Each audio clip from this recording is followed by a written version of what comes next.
Our first question will come from Steve Jewin. Thank you, Tim. First, I want to say congratulations on your last fight with Tyrell Fortune. Very dominant win. You put him out in the first round, and he was highly touted as an up-and-coming prospect going into that fight. So do you see this as like a rebirth of your career? Yeah, probably. You know, a lot of people wrote me off. A lot of people did going into that fight, and it kind of put a little chip on my shoulder, as in, seems like everyone forgot the type of people I fought in the UFC. The two guys I fought when I came to Bellator, and just because I got, you know, lost in horrific fashion to them, seemed to think that maybe I was on my way out. And I just didn't want to be I did not want to be a stepping stone. And, you know, my back was against the wall. You know, if I lost that fight, I probably would have been back on the regional level. And if I was back on the regional level, I think I would have considered, you know, it was probably time to go back and start my, you know, career after fighting, and probably would have been done. So definitely put a fire under my rear, and yeah, you know, got a great outcome and got another chance to kind of hopefully work my way up the ladder. Well, Matt Mitrione would be a huge step up the ladder if you're able to get the W over him. So how do you see that fight going in your head? In my head, in the perfect world, you know, would be, you know, get into a grind situation, get on the fence, find a good opening for a takedown, and kind of get you know, doing something Bader wasn't able to do, get a finish with a TKO. That would be exciting. We'd look forward to that. But what about the fact that Matt Mitrione holds career wins over people like Fedor Emelianenko? Does that play into the back of your head at all? No, not really. You know, he's got some great wins. I consider some of my wins some good wins. And yeah, he's definitely got talent in his hands and his athletic ability to, you know, to take out pretty much anybody. But you know, same thing. He's definitely got holes in his game like I do, and hopefully I can exploit them. Well, with career wins over the likes of Marcin Tybura and Shamil Abdurakhimov, I don't think anybody can doubt you. So have a great performance on Friday. We look forward to seeing it. All right, thank you. Our next question comes from Steven Morocco. Your line is live. Hey, Tim. When you said you were close to considering starting your other career, what is that career? It's actually still I do it to this day. Every fall and harvest, I go back to Minnesota, and I spread dry fertilizer. I work for a cooperative in an agronomy plant. It's what I went to school for, to be an agronomist, and then I went to school again to be and got my degree in criminal justice. But my heart's in the Midwest. The fields of the cornfields of the Midwest is where I love to be, and so I get a lot of working hours doing that. Does that provide a good living? It does. It's all about hours for that. During the winter, you really don't do much, but during the fall and summer, you get a lot of hours. I think last fall, I was averaging, you know, 100-hour work weeks. Wow. Yeah. Do you have like a, you know, 1 year, 5 year plan at this point in your career, your MMA career? Yeah, probably more like a three-year plan. It's, you know, I'm 35. People seem to think I'm like 40 or something, and that's why maybe I was clean shaven, remind people I'm not as old as I always appear. Yeah, it's definitely things. You know, I think 3 years left on the career. If I can make it to 38, that'd be a pretty solid goal. Get, you know, anywhere between 8 to 12 fights left in me, and see where everything ends up. But, you know, it's definitely getting to the point where I'm starting to think about life beyond fighting, and fighting's a means to the end. Even though I love to compete, I've been a competitor my whole life. It's definitely in the 3-year plan.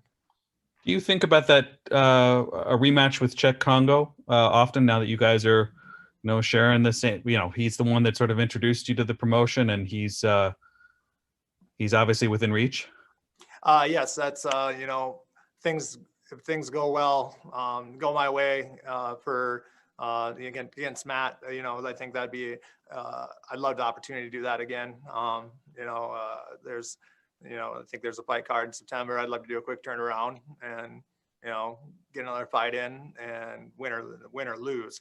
But that'd be I think that'd be a good fight to, kind of show myself, kind of prove to myself, kind of that I've still got it and get it. And win against Czech would put you right back in line for maybe a title contention. Do you think that Bader's going to be able to hold on to the heavyweight title this year? I'm not sure what Bader's going to do. I hope he chooses here pretty quick what weight class he's going to go, because it's kind of putting a traffic jam in the light heavyweight and heavyweight. So hopefully here pretty soon that we're going to find out if he's going to go keep light heavyweight or go heavyweight and kind of open up either one of the weight classes so it can get him moving again. Thank you, Tim. Our next question comes from Andrew McCarroll.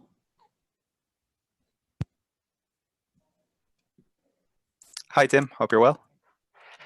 I noticed on your Instagram, amongst other things I wish I hadn't seen, that you're training with Roy Nelson and Francis Ngannou. Where do you measure yourself against guys like that when you're training with them day in and day out? I measure myself with when I'm on my game. I can compete with anybody, and it shows in the practice room.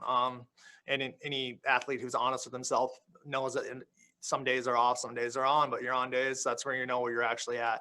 And what I said after my win against Tyrell got brought up, something like that. And I was like, I'm hanging with these guys just fine in the practice room, but sometimes it just doesn't come out on fight day. But you can lay it the way, you can word it however you want. Just sometimes the fighter that I know I am, doesn't always show up. And it's just a battle within yourself to make sure that that's the one who shows up here on Friday.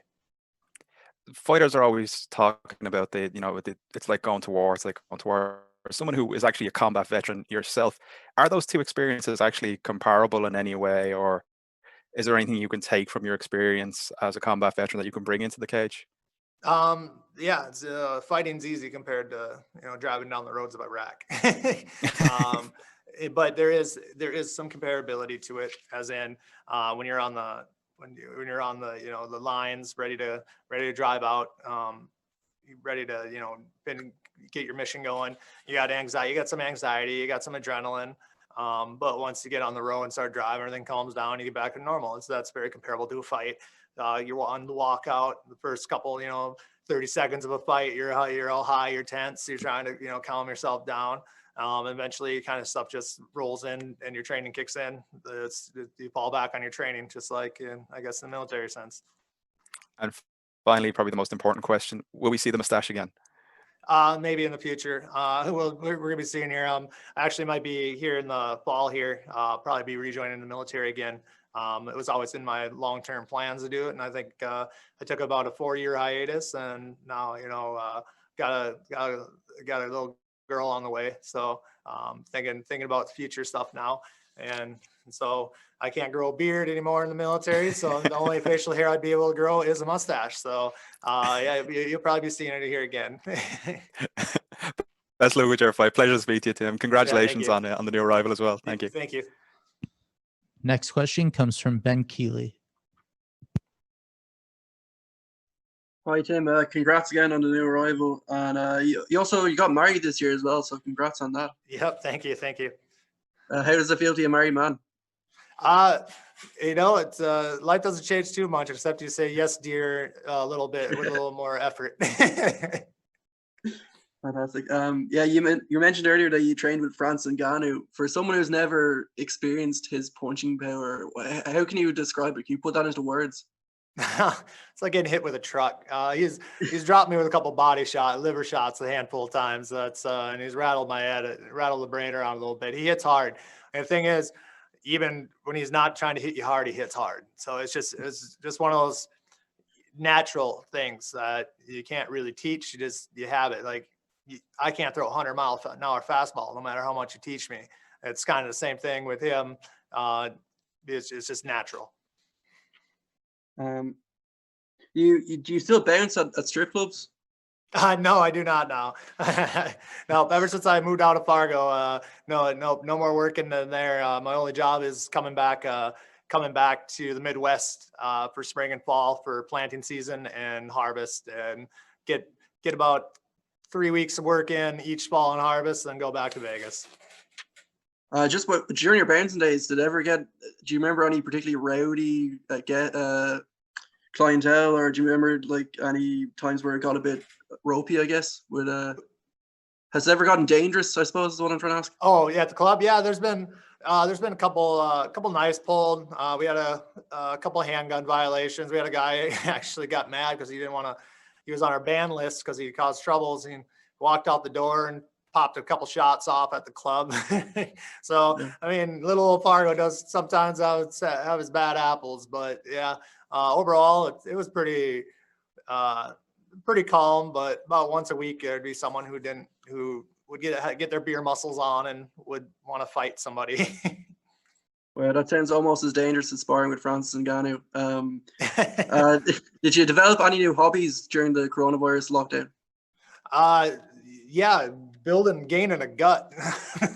You don't get a lot of exercise when you're driving around in tractors. I can tell you that. When the shutdown happened in March, I went back to Minnesota and started working right away. So I was working from middle of March till just probably July 1st. And that's when I got, hey, you're probably going to be fighting in here in August. So you probably should get back and start working out. I'm like, yeah, sounds good. I probably need to anyways. All right, fantastic, Tim. Thanks so much. Yeah, thank you. Our last questions will come from Kevin Vardes. Hey, Tim, Kevin from Overtime Heroics. How you doing? Doing good.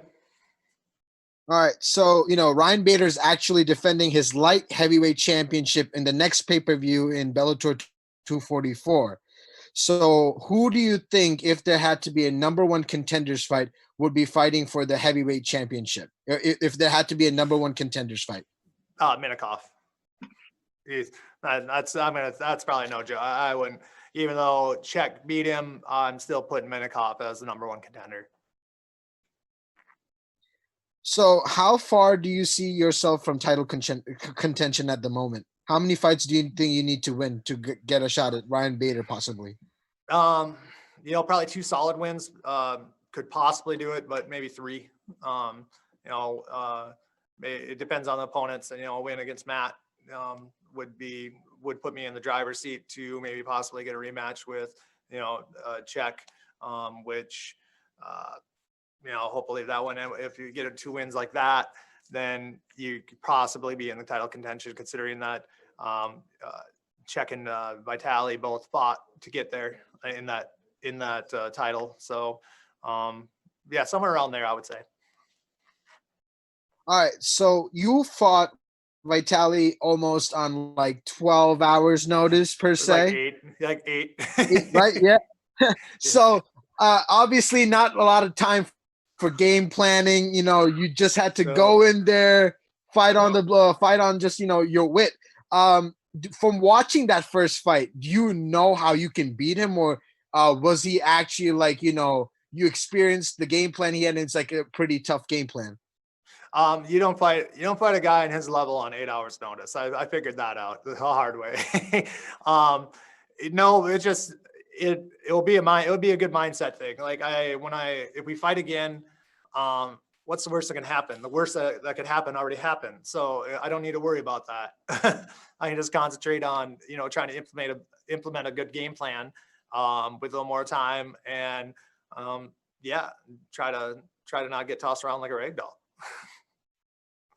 All right. Last question is, you emphasize that against Matt Mitrione, you plan on using your wrestling. So, are you going to go in looking for the takedown, or are you going to,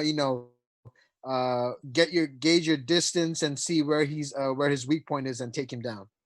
I'm not going to rush wrestling. I'm not going to push wrestling. There's one thing, I don't mind losses in fighting or in anything, as long as you learn something from them. And my Czech Congo fight, I definitely learned something. I wasn't feeling comfortable on my feet the first handful, 20 seconds in, whatever. And I rushed in for a takedown that wasn't there. I tried pushing something that wasn't there, and, it didn't it ended up being the demise of me. And I'm not going to make that mistake twice. I don't want people to overrest or, to really take my wrestling. When I said I plan on wrestling, it's not, I'm going to go push wrestling. I'm going to stand in front of them and wait for an opening. I don't care. I mean, I might have to take a couple punches to the head with a little bit of a licking to find it, but I'm not going to push anything that's not there. All right, and we're wishing you good luck from the Overtime Heroics group. All right, good luck. All right, thank you. All right. Thank you, Tim.